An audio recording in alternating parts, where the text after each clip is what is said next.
Alexis Moncayo y Licenia Espinel comparten un diálogo con el invitado.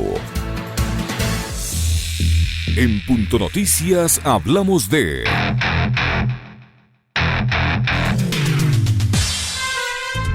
El Frente Nacional de Salud y Protección Social, conformado por diversas asociaciones gremiales y colectivos sociales, ha presentado un informe técnico con 14 causales para juicio político contra los ministros de Salud Catalina Andramuño y Juan Carlos Ceballos. Esta propuesta ha sido entregada a varios asambleístas, quienes se han comprometido a dar inicio al trámite.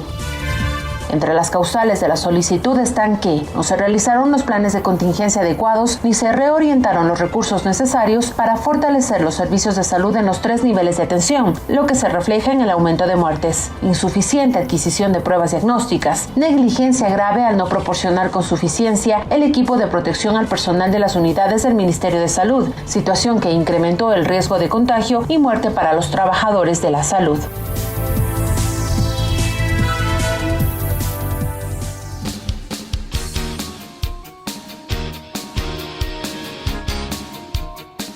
Con 41 minutos en Punto Noticias, primera emisión. Saludamos con Fernando Cornejo, miembro del Comité Ejecutivo del Frente por la Salud y la Protección Social. Ustedes lo escucharon ya en la introducción. Se busca el juicio político contra el ministro de Salud, Juan Carlos Ceballos, y su antecesora, Catalina Andramuño. Buenos días, Fernando, ¿cómo está? Bienvenido. Les saludamos a Alexis Moncayo y Licenia Espinel. ¿Qué les hace pensar que estos dos, este actual ministro y la exfuncionaria, van a terminar en un proceso de interpelación en la Asamblea Nacional, tomando en cuenta cómo se han desarrollado los últimos casos de juicios políticos en el Parlamento? Bienvenido. Bienvenido, doctor. Buen día. Buenos días con todos y todas. Qué gusto estar con la audiencia de Vicinius Universal. Tenemos que creer en la institucionalidad del país. Sabemos que los casos de juicio político son difíciles, pero tenemos que creer en los debidos procesos y tenemos que dar este primer paso. Este primer paso en donde ha habido una apertura de un bloque de asambleístas, además de diversas bancadas, que han prestado oídos a este informe técnico que hemos elaborado entre diversas organizaciones políticas y sociales, que dan pruebas extremadamente evidentes de la negligencia con la que ha actuado tanto el ministro Ceballos cuanto la ministra Andramuño con respecto al manejo de la pandemia. Consecuentemente, tiene que actuar la Asamblea y pues es un primer paso para continuar a otros si es que la Asamblea no actuase. Doctor Cornejo, bienvenido. El Frente Nacional por la Salud y Protección Social, que agrupa 20 organizaciones, ha encontrado por lo menos 14 razones para llevar a juicio político a Andramuño y a Ceballos. Si nos puede resumir, por favor, doctor, ¿cuáles son esas negligencias que ustedes como profesionales de la medicina y la salud han encontrado durante el manejo de esta pandemia por parte de estos dos funcionarios? Esto va desde una pésima reacción ante la primera alerta de Organización Mundial de la Salud, cuando se planteaba ya la existencia de COVID y pues de las primeras evidencias de que esto podía tornarse en un problema epidémico y luego pandémico mundial. Esto necesitaba que se reorienten recursos, de que no existan despidos de personal, de que los procesos de vigilancia epidemiológica sean pues fortalecidos y no debilitados, como ha pasado durante todos estos 3 años de gobierno. Adicionalmente, se debía ya haber empezado a negociar pruebas diagnósticas. Continuamos sin pruebas diagnósticas suficientes para tener datos claros. Se establezcan procesos estadísticos y luego el manejo del día a día, ¿no? El manejo del tema de compra de equipos de protección personal. Aquí se pagó por adelantado deuda externa, no hubo los suficientes recursos. Es la Autoridad Sanitaria Nacional la encargada de gestionar recursos ante el Ministerio de Finanzas, peor aún en una emergencia.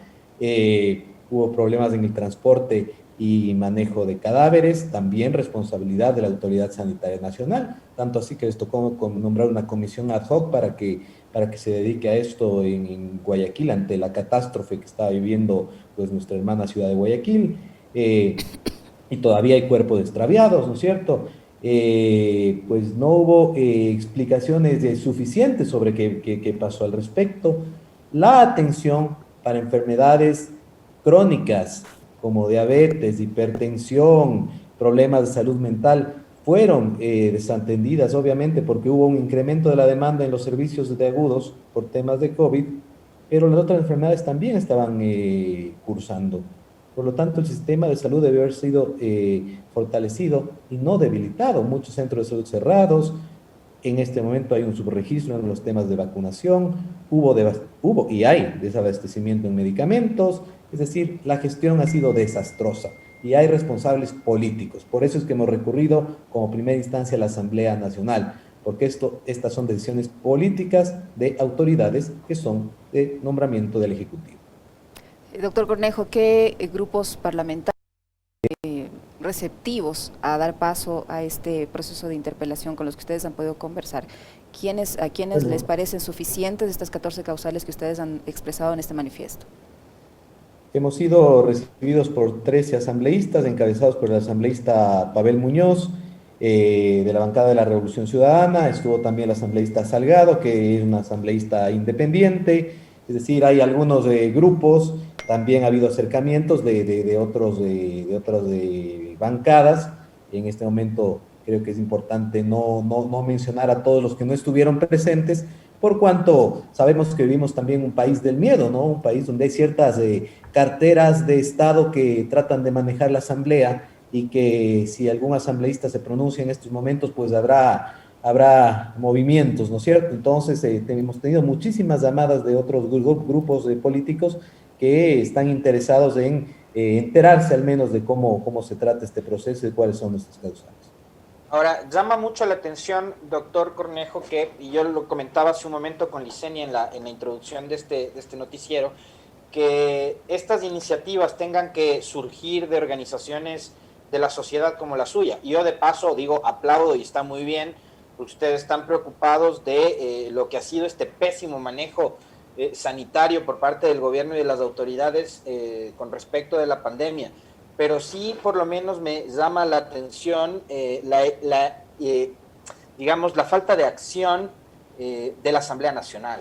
Se han propuesto por lo menos 5 pedidos o solicitudes de juicio político en contra de Richard Martínez, alguno de ellos, de esos 5, por precisamente priorizar el pago de la deuda y no atender las necesidades que había en materia económica para atender la pandemia y el manejo sanitario durante la etapa de cuarentena.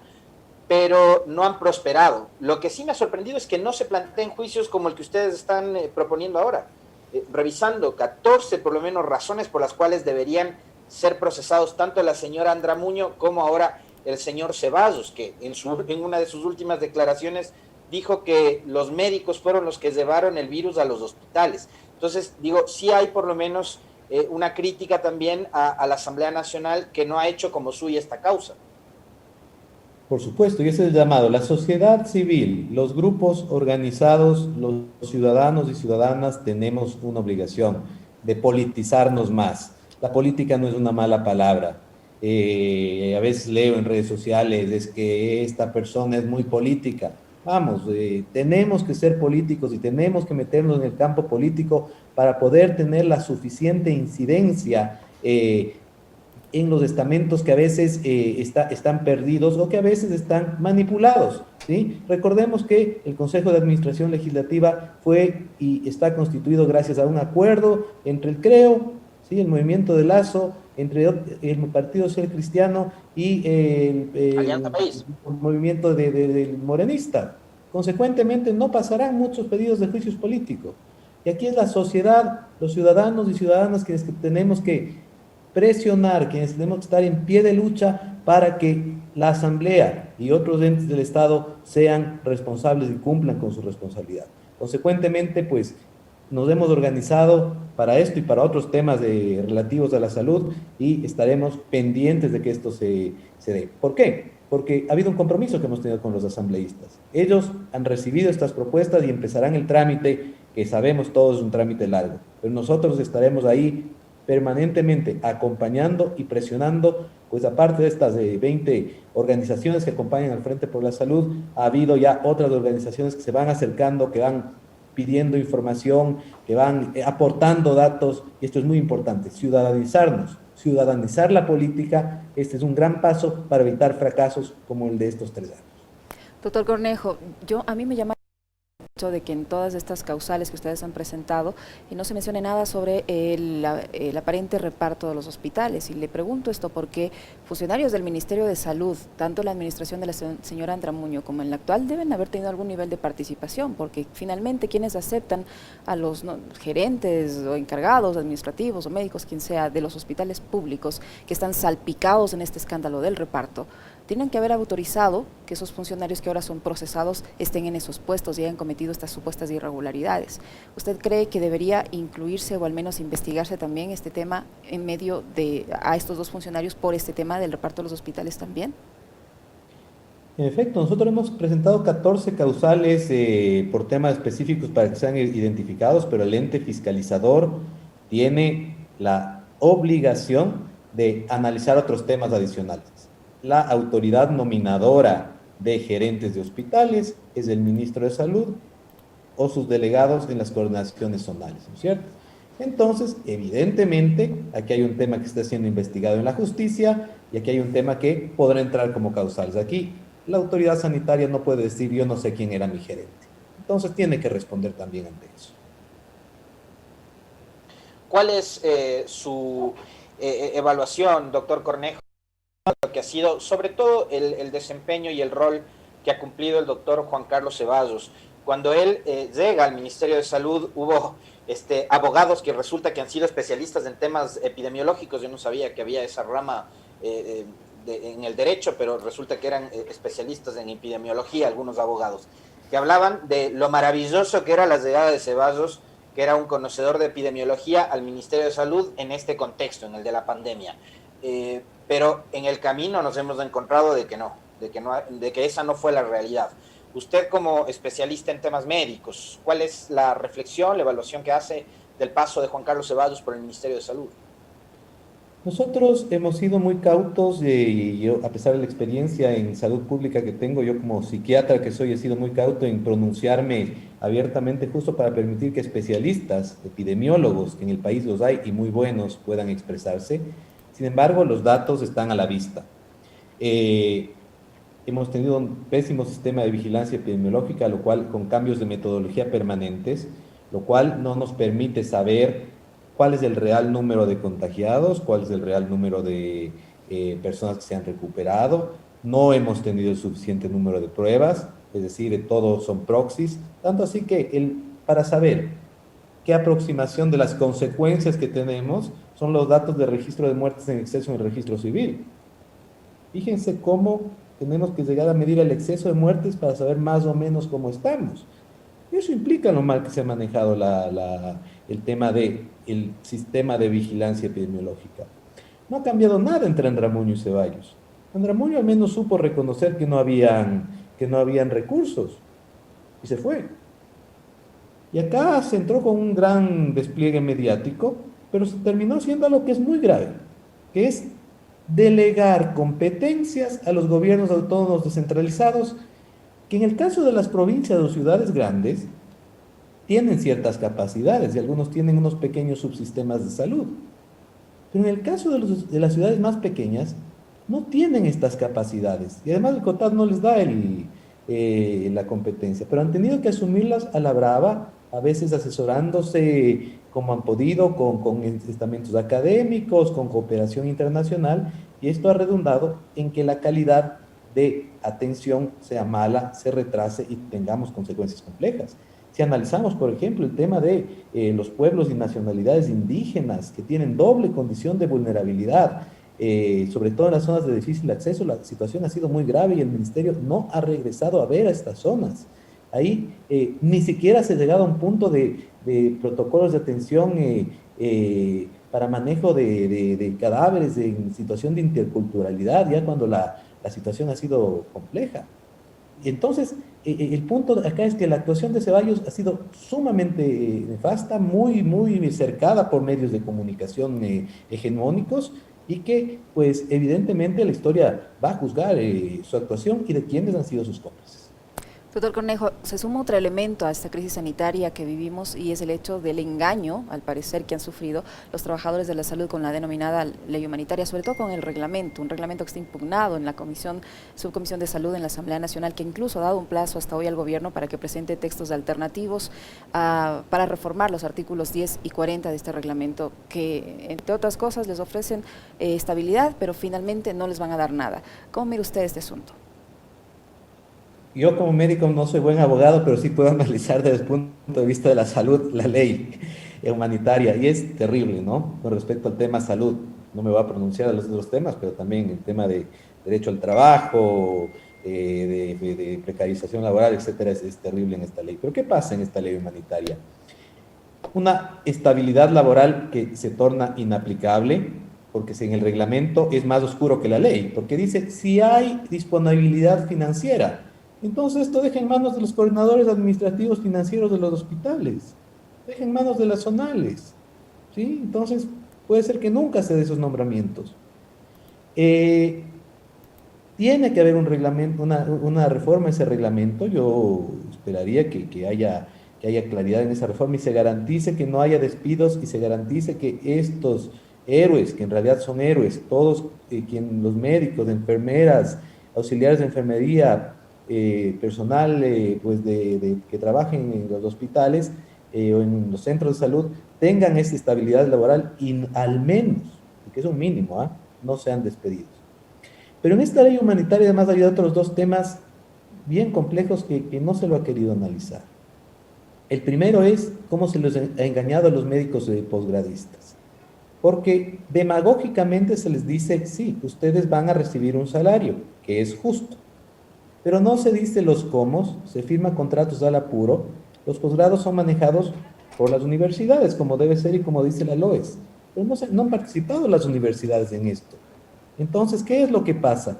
No se está coordinando cómo se dan las rotaciones, porque en este país no puede manejarse un aprendizaje de un estudiante de posgrado en un solo hospital, tiene que aprender en varios hospitales, se está dejando a mucha gente afuera, y adicionalmente a esto, hay una disposición transitoria que dice que no se podrán abrir nuevos posgrados que sean autofinanciados, es decir, se eliminan los posgrados de ciencias de la salud en el país, dejando a miles de médicos recién graduados sin posibilidad de formarse. Eso fue la ley humanitaria. Y esto tendrá que ser reformado de manera inmediata, porque caso contrario, tendremos consecuencias de cada vez menos personal de salud, menos calidad en el sistema, y esto tiene un objetivo, que es lo que ya ha planteado el continuismo de Moreno en las elecciones, en su plan de gobierno, la concesión de los servicios de salud a los privados.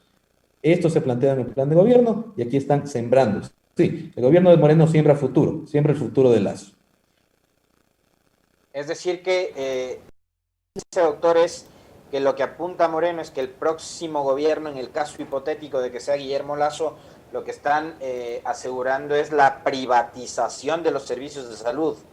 Es decir, que ahora los ciudadanos vamos a tener que pagar cuando vayamos a un hospital público. Y hubo unas declaraciones del presidente de la República donde decía que él no descarta la participación del sector privado para aportar al sector público, ¿no? Cuando las mismas recomendaciones de Organización Mundial de la Salud hablan de que la salud pública debe ser universal y gratuita. Y en este punto, pues aquí sí tendremos que pensar cuando entremos a votar, en quién nos ofrece universalización de la salud, fortalecimiento del Estado, obviamente cambios en lo que se refiere a temas de manejo de hospitales, de transparencia, etcétera, versus una opción privatizadora. Muchísimas gracias al doctor Fernando Cornejo, miembro del comité. Obviamente también el tema de la seguridad social. Aquí se incluye el tema de la seguridad social, doctor. Por supuesto, porque para los privatizadores neoliberales será mucho más fácil privatizar concesionando los centros de seguridad social, ¿no? Y acuérdense, ciudadanos, ¿qué van a proponer? No van a decir privaticemos, ellos siempre dicen, neoliberal siempre dice, yo le doy a los privados la carne y el Estado se queda con el hueso. Entonces, se quedarán para el Estado los servicios que estén con menos infraestructura, con menores capacidades de resolución, y le darán para que lucren los privados y para que le cobren a usted, ciudadano que está escuchando, en los hospitales que además han sido pagados por ustedes con sus impuestos, con la plata del Estado, y que ahora están, y que estuvieron muy bien, pues a partir de toda esa revolución en la infraestructura en los 10 años pasados. Tenemos que pensar todo esto en este momento que se nos viene. ¿Tienes más inquietudes, Alexis? Nada más, con eso cerramos, mi querida Liz. Muy amable al doctor Fernando Cornejo, agradecerle por haber aceptado la invitación a esta entrevista para hablar sobre esta iniciativa que nace desde sectores particulares, ciudadanos, de 20 organizaciones vinculadas al tema de la salud que plantean la posibilidad de convocar a juicio político a la exministra Catalina Andramuño y al doctor Juan Carlos Ceballos por el mal manejo de la pandemia en el Ecuador. Muchísimas gracias, doctor. Gracias a ustedes. Este noticiero usted lo puede seguir por nuestra radio en internet www.pichinchacomunicaciones.com.es.